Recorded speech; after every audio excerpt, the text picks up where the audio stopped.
Super Random Japan. Nani? Okay, I've been away a long time because I've been playing the new Like a Dragon Infinite Wealth game, and it's a long-ass game, but it's totally worth it as I love the Yakuza, aka Ryuga Gotoku, or Like a Dragon series, and have played every game multiple times, and always recommend them to the point of annoying everyone I know. After all, it's the perfect representation of what my channel's about, Super Random Japan. This one is as good as any of the games of the series, and better than most. I still don't think it's the best though, but before I get into any criticisms, I must say I recommend this game to almost anybody. It is worth every penny, even at its release price. The biggest hesitation is the fact that a lot of the story requires knowledge of the previous games, or at least last main game simply called Like a Dragon in the States, or Yakuza 7, or Ryuga Gotoku 7. The first one using a turn-based RPG combat system. To truly appreciate the whole game, though, you should know pretty much the entire series, as the long-standing main character of Yakuza 1 through 6, Kazuma Kiryu, mild spoiler alert, has cancer. It was revealed in trailers and promotional material. I know, it's so original. Anyway, a huge chunk of the game involves him handling unfinished business, bringing a slew of flashbacks and references from the rest of the franchise. Still, if you're willing to forego a little backstory, knowledge, you're in for one of the best JRPGs money can buy. Unlike most JRPGs, or Japanese role-playing games, it takes place in modern-day Earth rather than a fantasy world, spends a ton of time on character party development, more than most, and it's not about just simple romances and shared goals to take down baddies. There's inside jokes, quirks, and other nuances that are more realistic to groups that spend all their time together. It has endless minigames and side quests that you can do anytime you want once unlocked, and most importantly includes a ton of comedy to lighten the mood between the serious and touching moments. Almost all of the side stories contain wacky off-the-wall humor, even if they're serious as well. Baby! Save the baby! This is a very slow escalator. Save the baby! Save the baby! For real? Get that baby! Buckle up! How did it jump? Gotcha, baby. Hey, buddy. You okay in there? Oh, Kasuga-san, wasn't it? How about that? I can't believe this is the most emotional part of the game. Thank you, Kasuga. Mr. Gandawara. The fucking men in diapers side quest. Boss, what if we run out of diapers? Dumb question. If it comes down to it, we'll use the ones we got on too. I don't see many RPGs or games in general blending different moods as well as the Yakuza series, and this game delivers as much as ever. However, I can't say it's the best or even the best within the series. It does have by far the most to do in a single game. You have Sujimon fighting and collecting, which is like Pokemon, Dondoku Island, which I think is a cross between Animal Crossing and SimCity. I've never played Animal Crossing, but that's what I hear. It is like SimCity though. Anyway, you have Crazy Delivery, which is a throwback to Sega's famous Crazy Taxi game from the Sega Dreamcast. There's the Mismatch dating app, a funny game called Spot the Sicko, in which you take pics of weird guys in leotards around town for points in a limited time. Kiryu's bucket list, including lifelinks, memoirs, and unfinished business, and then you got all the classic Yakuza mini-games, such as arcades with full versions of old-school Sega and arcade games, like Sega Bass Fishing, Virtua Fighter 3 TB, and Spike Out. There's darts, golf, batting cages. You have comrade games like clubbing, karaoke, and drink links. You have gambling games like mahjong and casino games like poker and blackjack. And there's dining, shopping, fishing, like a different one from bass fishing, and old cameos and side stories, and so on. You wouldn't even need a story. This game has so many features and is essentially dozens of games in one. Unfortunately, it does have a story, and it's not amazing. And here's where I'll get into my peeves of the game, while avoiding as many spoilers as possible. The story is great at times, with a load of heartwarming moments, funny ones, tear-jerking ones, and even gut-wrenching ones, but I honestly had more fun partaking in the rapport building between the characters and their backstories than the long and somewhat convoluted main story. You really feel like you're one of the group and becoming friends along with them throughout the game. The main story, aside from being a little too unnecessarily overthought or confusing, is that it's often too convenient. Things happen exactly when they need them to, characters show up for weak reasons, and even plot holes are merely addressed by characters saying the extent of, we may never know why, such as Kiryu's bizarre cancer story, as well as some loose ends once the game concludes. You could tell the story was too massive for even them to tie together, but it's still not terrible, it's just a bit bizarre. Speaking of Kiryu, I wasn't totally satisfied with how things panned out on his bucket list. Small spoilers here, without giving away the conclusion. Much like Gaiden, the man who erased his name, I thought Kiryu's Clark Kent act was beyond irritating, and this one is no different. For those who forgot or are out of the loop, Kiryu faked his death several games ago, and has been with a secret organization to keep his cover and his loved ones safe. However, he's loyal to a fault. No matter how much people recognize him or he gets doxxed, he keeps pretending not to be Kiryu.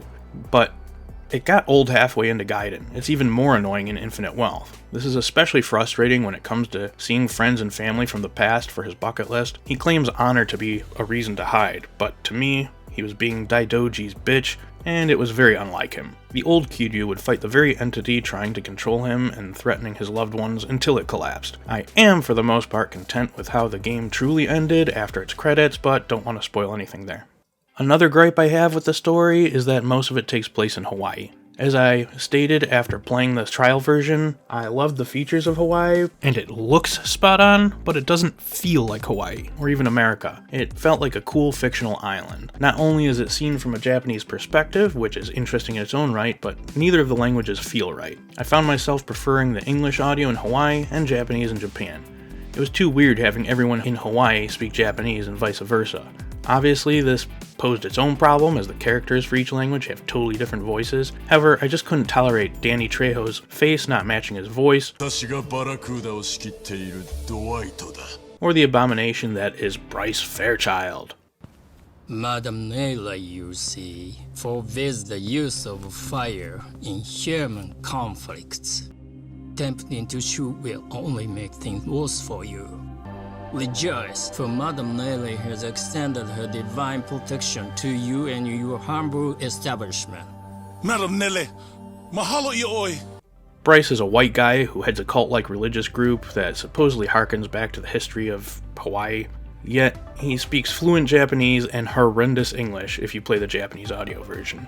As for the main characters, the new character Tomizawa is even Japanese American and a US citizen, but speaks in an accent so thick I couldn't understand it.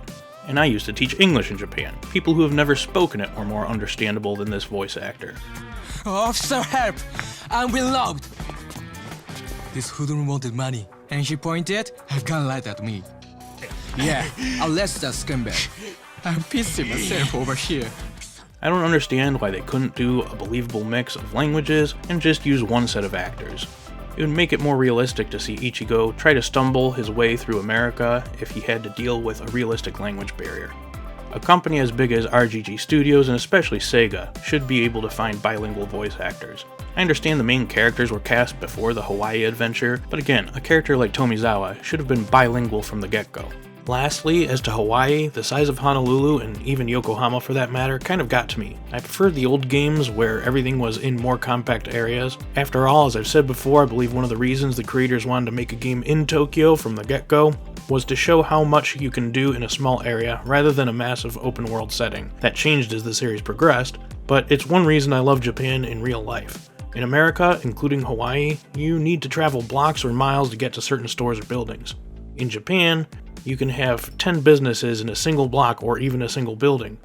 I have never needed to take a taxi so many times in a Yakuza game as I did in Infinite Wealth. Even the Segway wasn't enough much of the time, and I'd find myself giving up halfway to a destination and taking a cab, especially when I had a ton of money. So like open world games, it's essentially Fast Pass. But now I'm nitpicking, so no more negativity as I still love it overall. Alright, so the story and the setting were really my only gripes with the game. There's other nitpicky things, but some people didn't like the fighting system or thought it was too difficult, needing to spend a lot of time in the quote-unquote dungeons to level up, etc., but I didn't mind that. I only minded because I wanted to get it done to review it. The game is just too huge. Anyone claiming 100% in the first week either got early access, had no job or school and no sleep, is cheating, or is full of shit. Anyway, although this wasn't even the best Yakuza game, I still loved it, and I'm itching to get back to perfecting it. as I make this review even. For newcomers, and as an all-around game, I think most people would agree you can't go wrong with Yakuza 0. I felt Yakuza 5 was previously the most ambitious game, with the most main characters to play as in the most cities. As for stories, 3 was one of the better ones, but even 7, or the first Like a Dragon RPG game, had a great story, especially compared to Infinite Wealth. It did a better job of showing how to go from zero to hero. I found it immensely motivational, as I've found myself at rock bottom several times. Although this game is called Infinite Wealth, you get rich mostly through gambling and getting money from people you defeat. In the last game, you literally had to start by picking up coins and recycling trash, going on to eventually running your own company in the end, which they didn't really tie up great between the last game and this one. Anyway, the closest thing to that in Infinite Wealth is that you do go back to picking up coins in the beginning, but quickly lose the need to do that. And while you do run a resort eventually to earn money through the addictive Dondoku Island minigame, still 95% of the money you get in the game comes from unrealistic means, so it's less inspiring. The overall message of the game, however, does remain very inspiring. And while Kazuma Kiryu is one of the manliest alpha males ever to live, Kasuga Ichigo is the goofy, warm-hearted, best buddy character anyone could root for, and I'm looking forward to playing him much more in the future. Just as the game implies or downright explains, times are changing, and the old heroes need to pass the torch. So again, if you don't mind spoilers of previous games and being a little lost, there is more than enough to do in Infinite Wealth to keep you entertained and hooked. The new characters and team-ups stand on their own merit, and if anything, it might make people want to play the rest of the series. I think every game has that potential in the lore. For me, I actually started with Kiwami, then went to Song of Life, and I still went back and played all the rest of the games, and did it multiple times. I have a feeling, though some people might not like this game, or JRPGs in general, I still think anyone should give it a try.